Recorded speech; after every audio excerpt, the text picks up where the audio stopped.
for Deke, and a drive goes wide. McSorley bumped heavily, but the North loses the draw to Yzerman. Norwood smashes the puck to center ice. Huddy goes right over the linesman.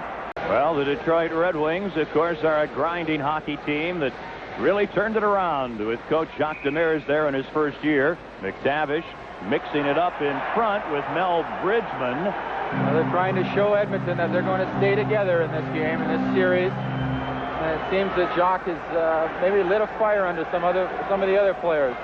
McTavish wins the draw. McClelland to Kevin Lowe. The shot goes wide. McClelland digs the puck out, and in front, Bridgman and McTavish want to go. Bob Myers trying to keep the other players out of the minor skirmish. O'Connell knocked down by McClelland. He doesn't like that. And Myers doing a pretty good job getting in, Mike Liut, and trying to cool things off a bit. Well, that's Mel Bridgman is known for this type of hockey. He learned it in Philadelphia, where maybe they invented it or took it another step further. Players, Lowe having trouble with the puck and plays it back to Gray. Intercepted by Burr to Kocur, a backhand shot. He scores! Joe Kocur! And the Red Wings, the Cinderella team, take a 2-1 lead.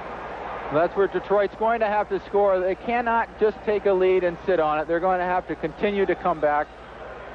Nothing happening here, just the defense not covering in front of the net. Now behind the play, a mix-up. And it is Bridgman again in the center of things for the Red Wings. Mel Bridgman, he stirred it up a lot when he was with Philadelphia, and he hasn't ever changed his style. But as long as he's taking someone like Yari Curry off the ice, I think Jacques Demers will take that each and every time. He's such a talented player, the Red Wings cannot afford him in the penalty box for an extended period of time or throughout the series. But what he's trying to establish is his ground. He's going to command his share of the ice. And Gretzky ends up with it. In front to Smith, a shot. Great save, Stefan. He doesn't see the puck. Then a save by Norwood on Curry. Fine check by Burr, and then he's smashed. Gretzky is down. He is hurt. Play is finally stopped. Wayne Gretzky finally getting up. Now Krushelnyski and Smith want to get at Gilles Delorme as Gretzky does what Gretzky does best. He moves out of the way and lets the big guys go. Well, that's what we're talking about. Wayne Gretzky does, and he knows that he doesn't want to get involved in something like that. That's not his game. And maybe that's Gretzky's greatest asset, is the way that he plays to his attributes and stays away from things that are of no interest to him. Let's see what happens to Gretzky here. I think Wayne just loses his wind. Stiff check, and you have to attack Gretzky like that. If you want to have some success against him, you can't lay back and let him come to you. You know, there are those who say that most teams don't even want to check Gretzky. A lot of players in deference just won't hit him, but I believe it was Sean Burr who really gave him a ride. Although he does have that shield, that ever-present shield as we see now in the league, quite possibly saved him from some severe damage. This is hockey. This is the NHL, and this is the Stanley Cup semifinals. No team is going to come into the situation and just roll over and die, and the Red Wings are playing like they should. They didn't come all the way up here to be embarrassed, and they're giving Edmonton everything they can handle at this point. He may have been screened just a bit. Sean Burr is hit. Boy, the Oilers just are not getting free. Now Messier a chance to save, and McClelland is stopped on the rebound attempt by Greg Stephan.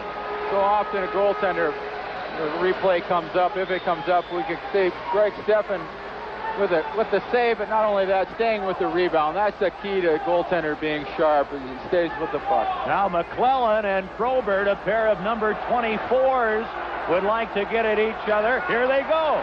Bob Probert and Kevin McClelland, and the referee Bob Myers says move back. Oh, and then McClelland tries to get a little poke with the left. Interesting thought here with Messier's line. He's taken Nielsen off that line and put McClelland on there, and I think that Glenn Sather, the coach of the Oilers, has reacted to the way Detroit has played thus far. Nielsen not as effective in this type of hockey, and McClelland, a guy, as you can see, will make a little room for himself.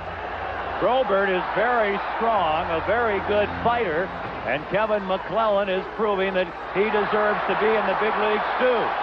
Now Probert's really going, and Probert's reputation really coming on here.